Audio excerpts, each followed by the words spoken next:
Hi, Phil Danis of GreatDad.com, and I'm here in my weekly series of talks with dads who are interested in a variety of topics, modern dads talking about modern problems. And today I have Hamel Shah, who's working with kids and using technology, specifically phones, iPhone and Android phones, and safety around that. So welcome, Hamel. Thanks, Paul. It's an honor to be invited and talk on your subject and on your podcast. Yeah, well, this is a subject that's, it's been around now for 20 years in terms of 20 plus years in terms of technology, and almost 20 years now in terms of starting with iPods and then the evolution to phones, which makes it possible for every kid to have a computer around. And some of the same issues seem to be prevalent as when my kids were, now 7, 8, 9 years talking about getting phones as they are today.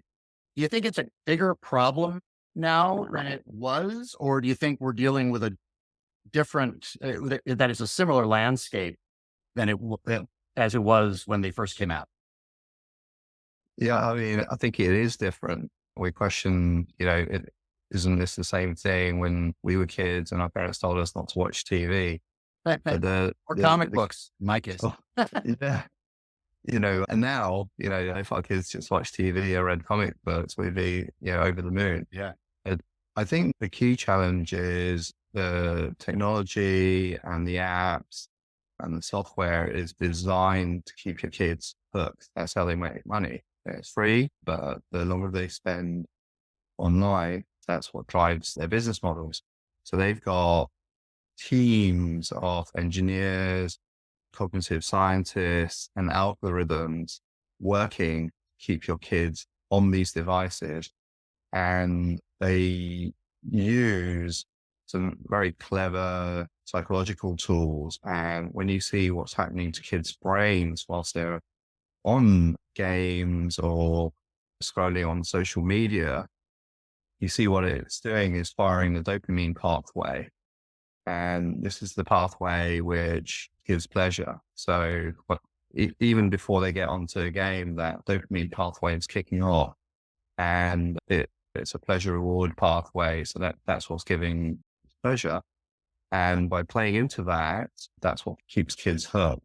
Yeah. So that's the challenge. And kids' brains, their prefrontal cortex hasn't been developed to develop the skills to resist and say, okay, actually, I spent enough time on this media, I need to get off. And, it's not even kids, it's adults, that's I don't know if ourselves. I've got the prefrontal cortex development enough to keep me from, dialing in and playing games or TikTok or link or Twitter. But I think that's a really good point, is that at the beginning, we were all worried about it, especially access to porn on the phones, maybe a little bit less on the addiction part, but we were all sensitized to the fact that kids suddenly were on their devices, iPad or iPhone, all the time. And now the big change is the fact that I think TikTok is probably the biggest one that people talk about, is that it's completely engineered to keep you on for as long as possible. And that's true, I would imagine, with all the games too that are available.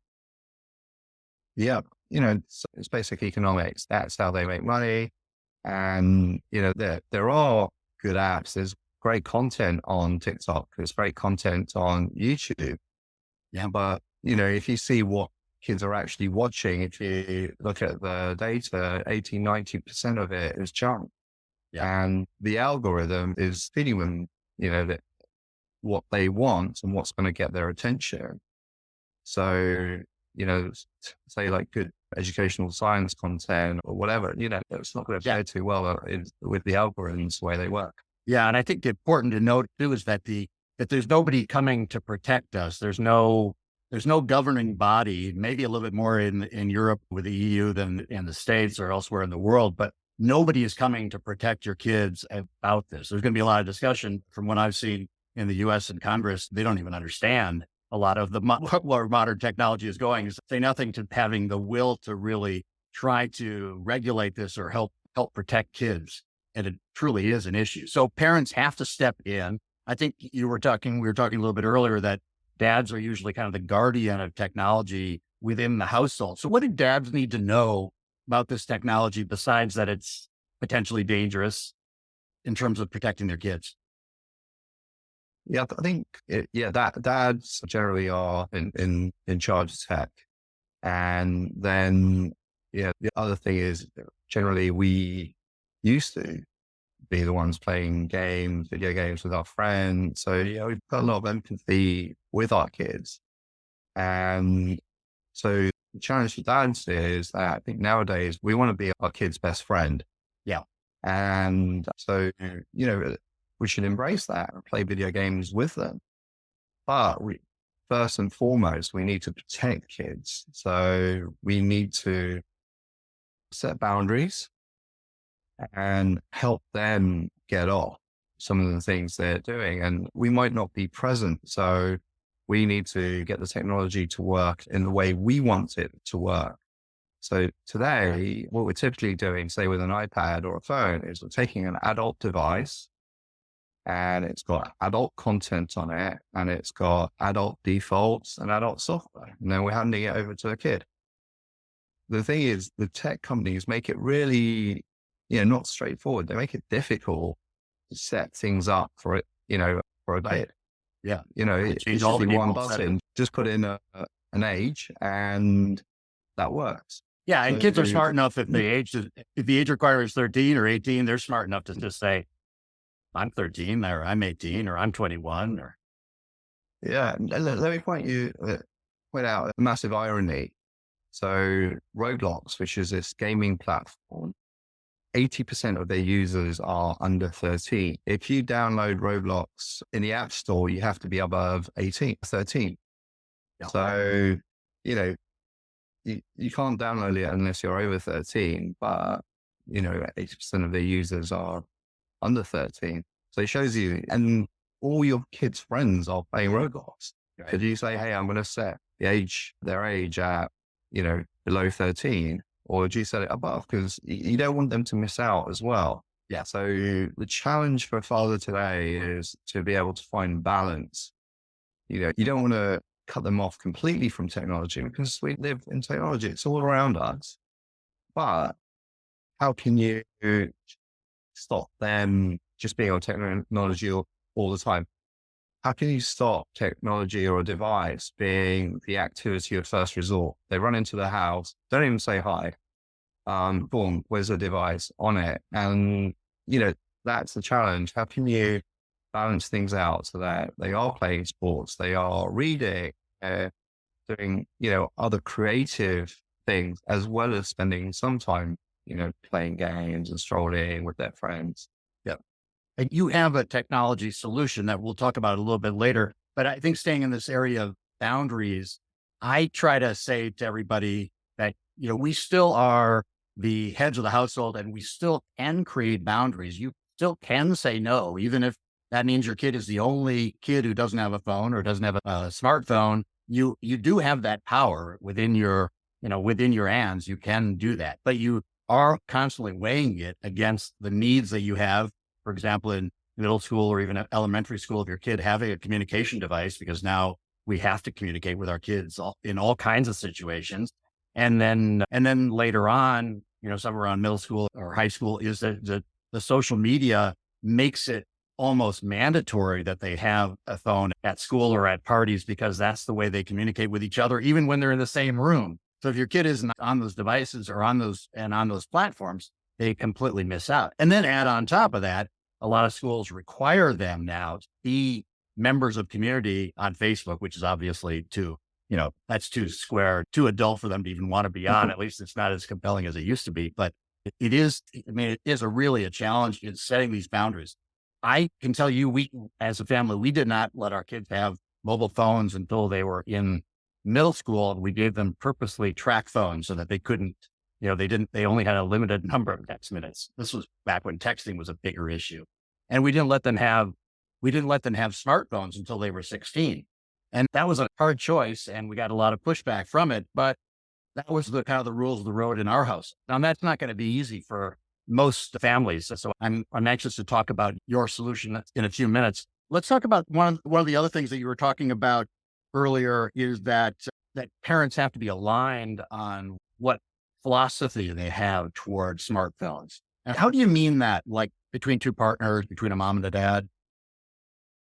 Yeah, I think, if there's any disalignment between the parents, then, the kids are going to smell that and they're going to play you off against each other. Right. So you guys need to, as a couple, need to talk and, understand that, either one of you might be right, but what's more important is that you both have, common ground and you set the same rules. And it can be difficult if the parents are fighting between each other, they're separated. This could be one way of winning the kids over onto your side. Yeah. But, if that's what you're doing, it selfishly because it's not in the kids' best interest. And having very clear guidelines are really important. The US Surgeon General recently came out and talked about with a report demonstrating the harm that social media is having on our kids. So it's being recognized at a very high level. I think we all recognize it around us, but that's being recognized. So if you and your partner can, go through, we've got this on our website, but just kind of, here are 4 things we want to be aligned on. And sometimes you might have different opinions, but you just agree to, give up on one point, for another point. But then at the end of it, if you are both aligned, then your chances of success with your kids and setting boundaries, increases tenfold. Yeah. And I Relate. Yeah, and if you can back each other up, because I totally get that whole idea of like you want to be their friend. That's that's a question mark in our modern world, whether we should be friends or parents, and there's always a balance there. And then they will play you off each other, like you say, and come running to mom or dad and crying about the fact that they don't get to do whatever, and everybody else has one. It's always everybody else has one. I'm the only one. And if you're not aligned, it's one of these classic parenting discussions about being together on it. And if you can help support the other person know that's coming, maybe you can get in front of it a little bit. Yeah, definitely. And for parents, there's a really important psychological concept to understand. It's called reactance. So you can Google this and basically it's like when you tell someone to do something, they want to do something in the opposite direction. Right. So I know I'm very guilty of this. So if someone tells me to do something, my reaction will be, no, why are you telling me to do this? But the interesting thing is that in certain domains, people telling you to do something is accepted. So if you tell kids not to smoke cigarettes, they accept that. They feel that, okay, this is your domain to tell them. Whereas with screen time, they see that as being their domain. Devices are theirs, their friends have this. So why are you intruding on their domain? So as parents, you need strategies to be able to coach them and help them understand, actually, look, we want what's best for you as kids. So you need to understand your values in the future.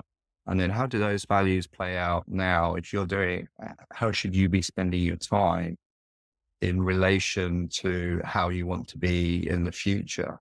Yeah. So with my kids, they love Harry Potter, and there's this kid called Dudley who basically gets what he wants from his parents all the time, etc. And so we've used that analogy to say to them, hey, would it be good if we just let you do whatever you wanted to do, like, Dudley's parents did, or, we should have your best interest at heart.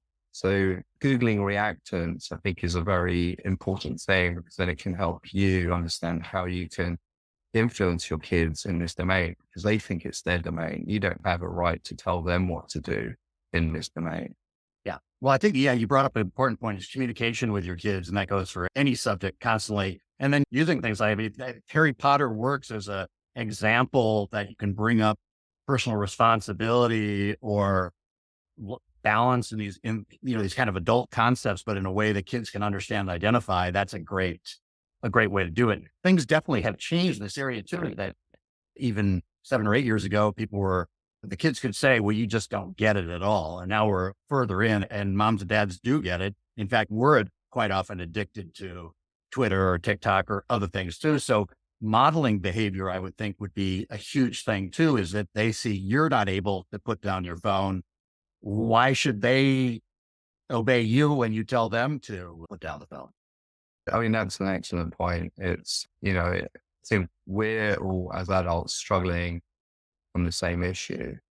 And, I think my kids would say, but Dad, you're on your phone all the time. And then I'll say, yeah, but I'm working. Yeah, very different. And now you've got work from home. So we're on computers and things like that within, the the home environment. The kids see you doing that. So it's hard for them to delineate between when you're working, or just on, TikTok or LinkedIn or Twitter, the adult social media. Yeah. So yeah, putting your devices away. So having a family meal, just put your phone in another room. Don't keep it there because you're basically, being kidnapped by your presence is being kidnapped by the device. And that allows you to have a much better social connection. But I would also say, play games, play the games with your kids. Yeah.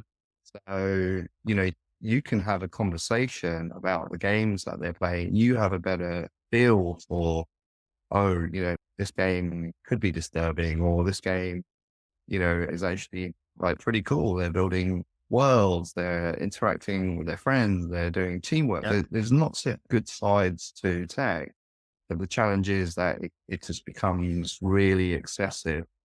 Yeah. I think that's a really good point. If they're on TikTok and you're on TikTok and you can talk about TikTok, you're probably you're in a better place to say, hey, we should limit our TikTok to 30 minutes, or, when that guy pops up and says you've been on for an hour, follow his advice. And it's the same way with all the rest of the games too. I mean, you can be a cool dad and be, and know what these things are, and then be able to talk to your children about how you can take them to an extreme. Definitely. And and also to help kids understand, there's quite a lot of videos, ironically, on YouTube of kids who've been addicted and what's happened to their lives afterwards. So, you could say it's a bit sensational, but, everything is. And you can hear people's stories. I think there's a great site called GameQuitters.com. And What is that? GameQuitters.com. GameQuitters.com. Yeah. And you've got real people there who've had issues, and there's videos of them telling their story. So you can explain to kids, hey, look, what we're trying to do is prevent you from, these things happening. Where there we are being a parent, we need to protect you from these things. From their point of view, but all their friends are on this, they're all right, I'm going to be okay. So you're finding that kind of thing in between, which is like setting boundaries and say, okay, look, some's fine, but, let's not stop here. And hey, we want you to be playing sports. We want you to be reading real books. We want you to, be playing music. We want you to be doing all these other things, which are really important for your development. And then great fun. So if you're just doing this one thing, then you're risking missing out on all these things. I think you can start having those conversations about how they want to be in the future and how they spend their time now could have an impact on that. Yeah. And books and movies can give them a little bit of a view of what other things are part of the human experience beyond the games too. Yeah, definitely. Yeah. So I think before we started, you mentioned the fact that the statistics show that 2 to 4% of kids have what's considered an addiction problem with gaming or with phone abuse. It's called internet use disorder. Okay. I think the WHO actually recognized it, I think it's about 4 or 5 years ago, as an addiction. Wow. And so, when we hear 2 to 4%, that kind of sounds like a low number. Right? Okay, look, our kids aren't getting addicted, but that's quite a high bar. That's where negative things are happening to kids. That's how the definition of addiction is formed. And I'd say versus that, if you think about how many kids where it's habit forming, it's kind of like the majority of kids. So my thing I raised earlier is like, is it the activity of first resort? When they come in the door, do they, get on TV and start watching TikTok, YouTube? Do they pull out their video gaming machine? Do they pull out their iPad, or they just get on their phone? We see kids in the park sitting there on their phones playing games. It's like, I think it is important to differentiate between what it's like any addiction, alcohol or anything else, which when it becomes something that interferes with their life, like I'm not coming to dinner because I'm in the middle of a game, or I'm not going to sign up for volleyball this season because, I'm so into whatever it is that I don't have time for that activity any longer. And when you think of that statistic, 2 to 4%, like you say, that's kind of an abstract number. It really sounds low, but at 4% in American sized classrooms, that would be like one kid in every class having a debilitating, disease. In fact, in terms of ruining their social process, we have just anecdotally, when iPads first came out, they gave them to all of the kids in our schools as an experiment without asking the parents what they thought of this. This was, 7 or 8 years ago when iPads were kind of brand new. And I met parents who literally felt that they had lost their child to screen addiction and were completely lost, as if the kid were on drugs or any other, horrible activity that couldn't get their kid out of. So this is not a, watch out for dangerous game story. This is it's a safety story for those that, 1 out of 25 or 1 out of 50 who could really have a serious problem. Yeah, I think that there's, to me, even the 2 to 4% is serious. Yeah. So in other realms, say, car safety, say approving drugs, if 2 to 4%, got ill or there were side effects to, they would not be approved. Yeah. So, and this is affecting all kids. So 2 to 4% all kids is a huge number. So that's where it's, super negative. But then there's this majority of kids where, you have got the behavior that, you've described. They don't want to come to dinner. They're not, they're a great volleyball player, but they don't want to sign up because they get more, it's more exciting. It's more stimulating to be on a video game than, to be training. Yeah. And that, I'd say that's the majority of children and majority of families are facing that issue. Right. And then as parents, I'd say the majority of parents feel like there's nothing you can do. Yeah. You're lost. Yeah. You hope for the best. So your kids are 8 and 10. Is there an age where we can kind of feel safe up until like, at 6th grade or, at age 10, that's when we need to really get when they're like 4.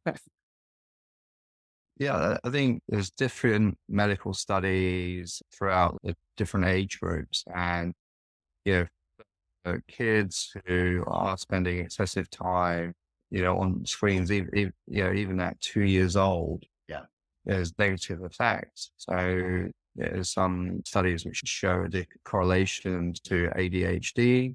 There's other ones which show correlation to obesity, that eyesight deteriorates. There's a lot of different health impacts. Never mind, like what I'd say is like kind of the dumbing down of a nation and kind of materialism, like consumerism, which all kind of comes along with various things. So the challenge for parents is that, we're super busy. We've got lots of challenges. It's hard. Some people have 2 jobs and, you're running kids around to activities. You're doing your best. Yeah. And a screen can be, a great babysitter. It can give you some relief, some time. Very tempting. To do a bit of work. But then you've got to think through what's happening to kids' brains. So this dopamine pathway is kicking off. They're looking for stimulation and anything else becomes boring. So that's the challenge. It works for that kind of short-term goal, keeps them occupied. They seem interested. There's some good learning things on there. Very quickly, they'll get on to other stuff and end up spending lots and lots of time. So then it can so the earlier kids are on screens, the higher the chance that they could be negatively affected by all these things. And the research is still very early. It's good research out there, but the full effects are only kind of coming about now. So that's why this was more about teens and social media, but the Surgeon General coming out and saying, social media has has a negative impact on our teens is really important, because that's saying, and I'd say especially for teen girls, it has more of a negative impact for teen girls than does boys, but it affects boys in other ways. So giving your kids unlimited, boundless screen time, and introducing it at an earlier age is just increasing the chances that something negative could happen. So the less screen time, the higher the quality of what they do on screens. And, the later you give them their own devices, I'd say the better it is. So, and you have a company called Carrots and Cake, carrotsandcake.com is where the website is, where you have a technology solution. And I've seen a lot of these kind of come and go over the years. The early ones were all about censorship. They were really a block on your kid's machine to try to filter out. They did, fairly a better job than nothing, I guess. But your solution that you want, how long has it been in the market? The app that you have? So we've been around for a year and a half. Year and a half. And prior to that, I was using lots of different kind of third party, other kind of solutions to this. And the industry is called parental controls. So when our daughters were like, 5 and 7, we faced this issue ourselves. And actually the way we came to it was I was really sold on educational apps. When I was a kid, my mum made me do these workbooks. Yeah. And they were like super boring, but it had a real impact on my learning. I'm really grateful that she made me do them. And educational apps today are way more fun. They're adaptive. They see what you're doing. They can kind of move you forward, move you back. There's a whole abundance of them, spelling, math, phonetics, music. And I was just like, wow, these are amazing. My kids are going to be geniuses because I'm going to these different apps. And so I bought them, we got them devices, and what happened? They spent time on the internet and then playing games and on YouTube rather than doing, the apps that we, were paying for. And I was like, oh no. And we also live in Malaysia, and there's a group of refugee kids who we've been trying to help out. And Malaysia as a country doesn't recognize them as citizens, so they're not allowed to go to school there. And so you have like well-meaning expats like myself and my wife, or church groups who basically teach these kids, but it's not a great education. So our idea was like, why don't we buy them a bunch of iPads and put this, and we spoke to some of the founders of the software, and they kindly donated us, free licenses for these kids. And we thought, hey, we're going to make a real difference to these kids' lives, basic numeracy and literacy. And same thing happened. They, lovely kids, but they were on, other things. And that's when it dawned on me, well, actually, the other stuff is better. That's what they like. And so how can we, balance the two out? And that's when we founded, we were kind of using other software in the background, but to automate everything, we founded Carrots and Cake. And the idea behind that is you do an educational app or a creative app, maths, learning, you do that first. And only when the kids have done that, or a number of them have spent time on those, then it opens up and lets them do what they want to do. And then after a period of time, they get notifications warning them their time's going to be up, and then it closes. So that's the cake element. The carrots, the healthy educational side. And this is like, the most, I was telling a friend about this, and he's like, oh, so you just automated the most basic parenting technique there is, which is do your homework before you play. Yeah, It's exactly. like, yeah, that's exactly what we're trying to do. And then we started speaking to lots of health professionals who helped us develop the app. And they were like, okay, actually what's going on in the brain, this really aligns with what we'd like to happen, where you put something in front, which has a high cognitive load. So it's uses up a lot of brain energy. It's hard. So you do that before you do the thing that, kicks off the stimulation and the dopamine. And what that does is it tends to flatten the curve. So you don't have such a big dopamine spike because you have to do something, tricky and hard up front. So this is kind of our solution to the screen time dilemma that families are facing. So I would imagine it gives the parents control over how long that the carrot part is supposed to be and how long the cake part is supposed to be. And is there any kind of, Exactly. are there guidelines that help parents know what those numbers should be for different age groups? Because I would imagine it is kind of different for different ages. Yeah, there's each kind of country has its guidelines. And, that's when we work in the space, that's the most searched question. Like, how much time should I, Yeah. give my kids? And the American Association of Pediatrics has a good stat and it's revised them. And I'd say that like under 2, it's like minimal screen time, you know, communicating to family on Zoom or Skype, etc. That's the good news.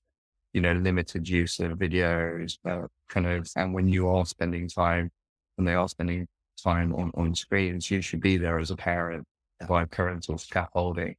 Yeah. And then as the years go up, give them more time. They generally say, limit screens to about 2 hours a day, and then, it increase a little bit, but for no age should it really be more than 4 hours.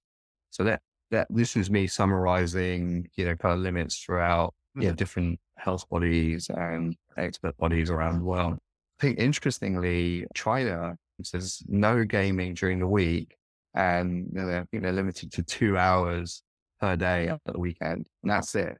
Yeah. So, Yeah. they're like really worried, and they're just like, boom, like that back. I'm not saying that's the right answer, but it gives you, hey, they could be onto something here. It's not really for the government to mandate, but, let's at least listen to the advice. And then as parents, we're the ones who are stuck with creating the boundaries and enforcing them, etc.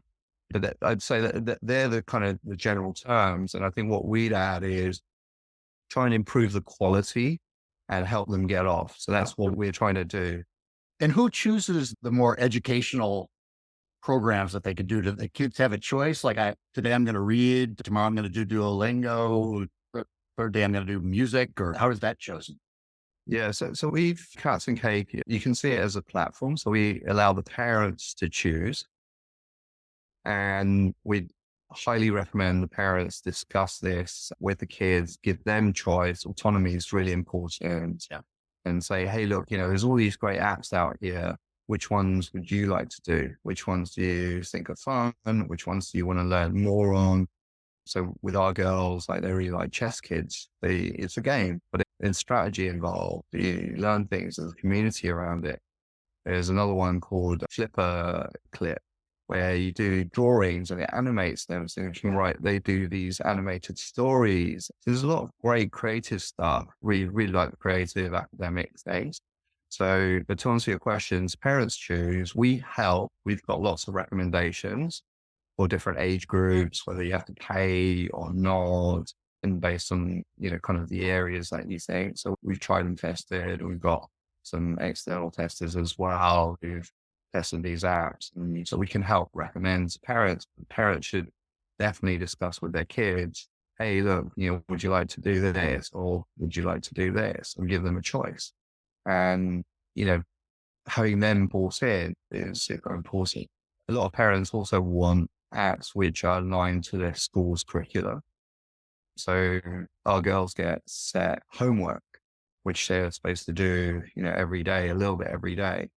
But if we had to actually tell them every day, okay, do this, it's just a pain. And, kids get onto an app and then they'll be on YouTube or TikTok. Teachers tell us the same thing's happening in classrooms. They have to police where kids are spending their time. They're not doing the great educational app that the school spent a ton of budget on.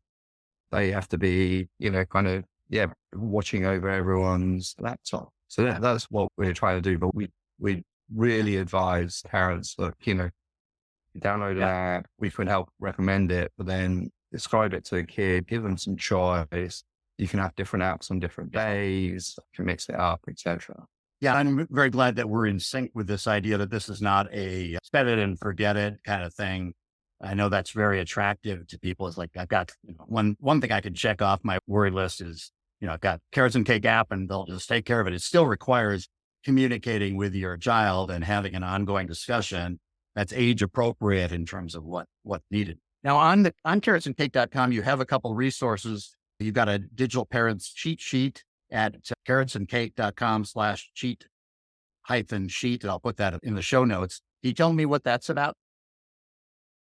Yeah, it's, lots of parents come to us, they say that, you spend so much of your time in this area. What are, the few things that you should do? And as parents, how can you work through those areas? So in a simple form, we put together a cheat sheet, which can guide you through a few simple steps, which include, a lot of the things that I've been discussing. So you can get, 80% there with your kids. Yeah. And then you have a special offer for podcast listeners for a 60-day trial of the app. The app is for Android and iPhone, I imagine. It's just for iPhones and iPads. Yeah, so it's the Apple devices. And the code is GreatDads, all in capital with a S at the end. So if you apply that code when you download the app, you'll get 60 days free to try the app. Yeah, I think that's a good, 2 months is enough time to really know how that's working. A lot shorter than that would be really kind of in and out. Okay, so this has been really interesting as an update to where we are kind of in this space. Luckily, my kids are a little bit older and I'm not worrying about that as much. My son and I have more he's 19. We have more conversations on both of our potential addictions and getting each other we compare notes on TikTok and we say, we got to turn it up now. So it's good that he's gotten to be an adult and is more responsible. But nice to know that kids come out at the other end. So we talked about the fact that first of all, you can't ignore tech. They're going to be exposed to it no matter what you do.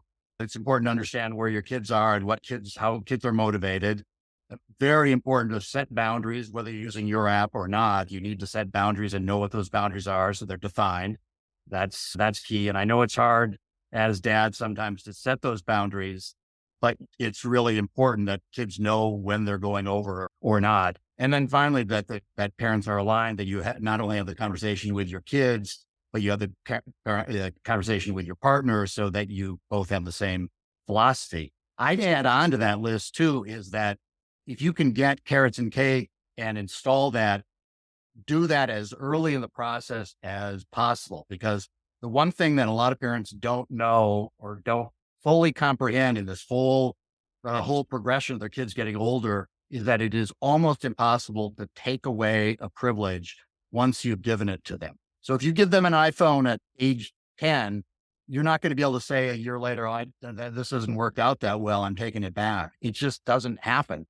So get the app, try it out, see it. Maybe it's a good way to get first step, but don't wait until they're 13 to say, oh, I've got this thing I'm going to stick on your phone now, because that will not go down well. Yeah, that's a great point, Paul. It's the older kids get, the more autonomy it's important that they have. But once you've given them freedom, it's really difficult to take that back. And it's their domain. Even though you bought it, it's theirs. Yeah. Well, Hamel Shah, it's really been a pleasure talking to you today. You're the founder out of necessity for Carrots and Cake. There's a lot of, if you go on the website, there's a lot of thought and a lot of science behind this. Your co-founders are education experts. There's a lot of discussion about neuroscience and positive psychology, a lot of stuff that I work with in my coaching. I know this stuff works. In the past 30 years, the research on neuroscience, potential for rewiring the brain both for good and for bad, is proven out. So I appreciate all your words of wisdom. I think this is a really good session.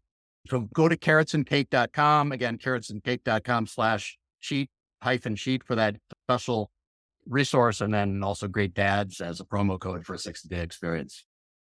Great. Okay. Thank you, Paul. And keep up the great work and being the voice for dads out there. Oh, thank you very much. Okay. Paul Bayers at GreatDad.com. You can find my coaching services at GreatDad.com/coaching. Until next time, take care. Thank you.